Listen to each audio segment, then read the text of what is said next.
astrologers are very much mistaken if they think they're the only ones predicting the future. It turns out some comedians are very good at it too.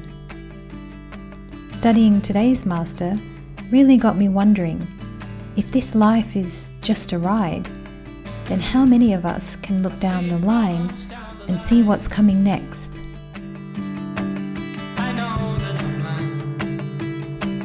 And how many of us are brave enough to share what we see? Don't wash the dirt above your hands. Doing the same mistake twice. Making the same mistake twice.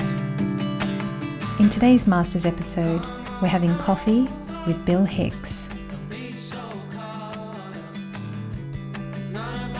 Hi everyone, welcome back to Vedic Life Coach, and thank you so much for joining me, and welcome to the Masters series. Today we're having coffee with Bill Hicks. I'm having mushroom tea. I wonder what he'd be having. I have a feeling he would have something like a pint of ayahuasca. I don't even know if you can get that as a pint. I have no idea. I know that it's done in a ceremonial way in Peru with a shaman, and it's all very sacred and important, and I'm sure you probably just have a sip, but that's the thing. I get the impression that some people would be having a sip. He would need a pint. I don't know, I get that idea. Anyway, before we get into my 2-page script, which I have on my iPad, I thought I would show you a clip from Revelations, which is a gig that he did, which got filmed for Channel 4. And this clip is pretty amazing because to me it shows how prophetic the man was. It shows that he was really able to look down the line and he could see what's ahead. Take a look at this. Pretty soon we're all going to be locked inside our homes, no one on the streets but pizza delivery guys and armored cars with turrets shooting pizzas through the mail slots of our front doors. And every house will glow with American gladiators beamed in. We are free. Keep repeating, we are free.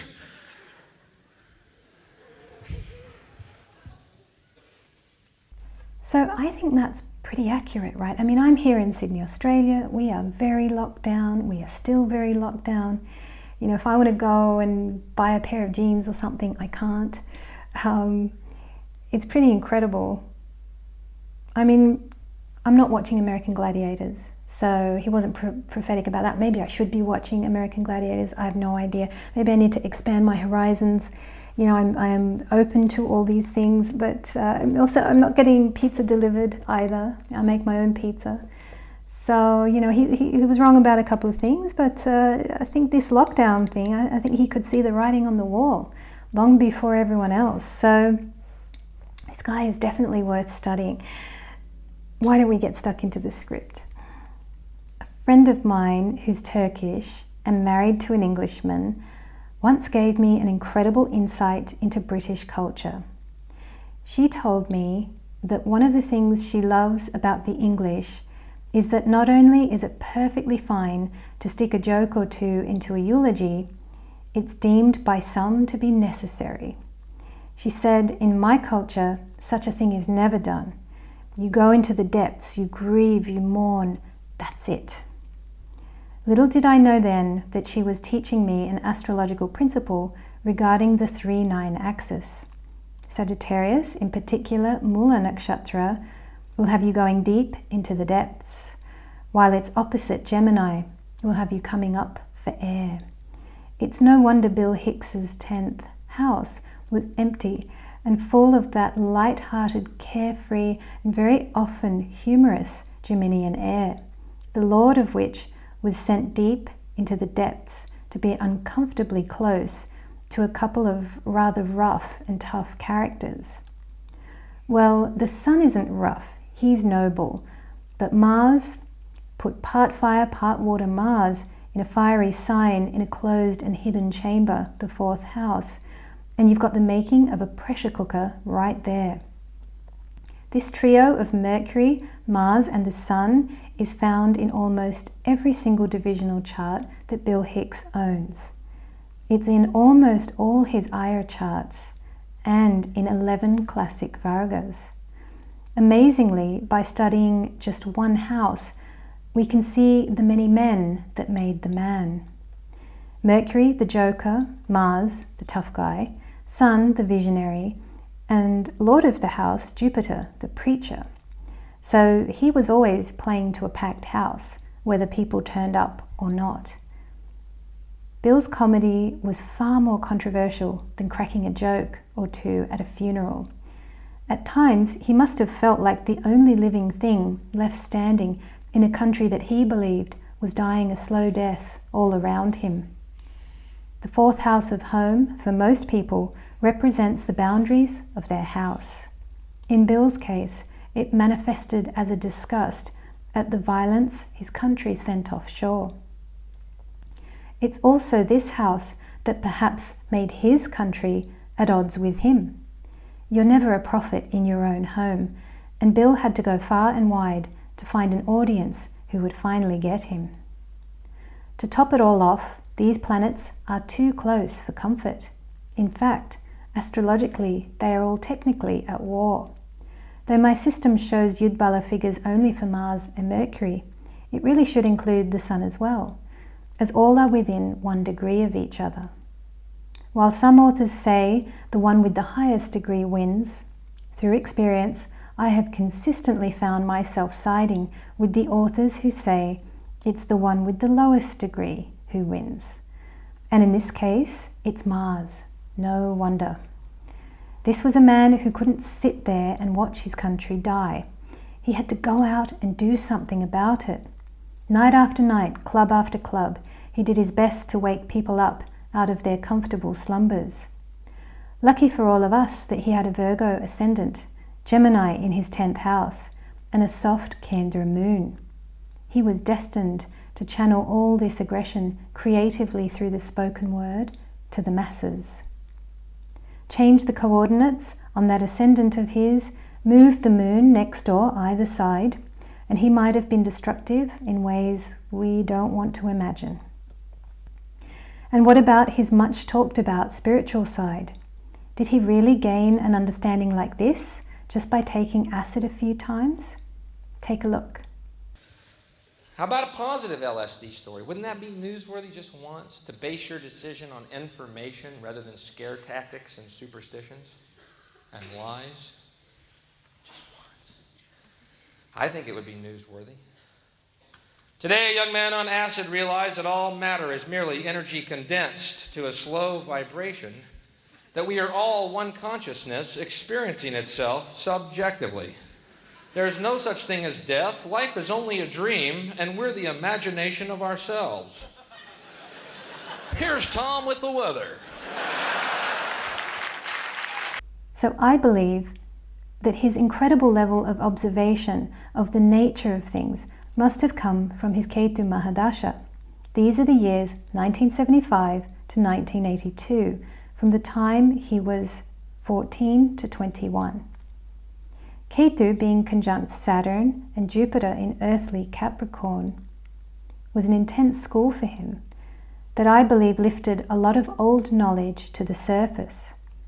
It was during this time that he learnt about the true build and structure of the world, as well as all things dark in nature, Saturn, as well as what's beyond the veil, Jupiter. My guess is also that at this time he would have for sure experimented with drugs, with that Rahu up there in Ashlesha Nakshatra. Though Saturn is dark, troubling and testing, he is simultaneously everyone's best friend too, especially for those who are actively working to free themselves and others.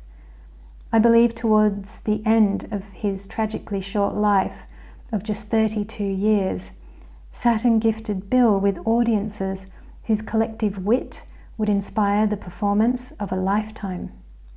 Saturn was 11th from Bill's moon in 1992, the year when he performed his Revelations act on Channel 4 on British TV. If we take a brief look at the chart for the UK, you'll also see why Bill felt so at home there. Both had a Virgo ascendant, and I'm sure Bill would have clicked with the UK's 410 line, the 510 line, and that stunning Mars in the 8th. I feel like I have so much more to say about Bill's chart, but I've reached the end of my 2-page limit.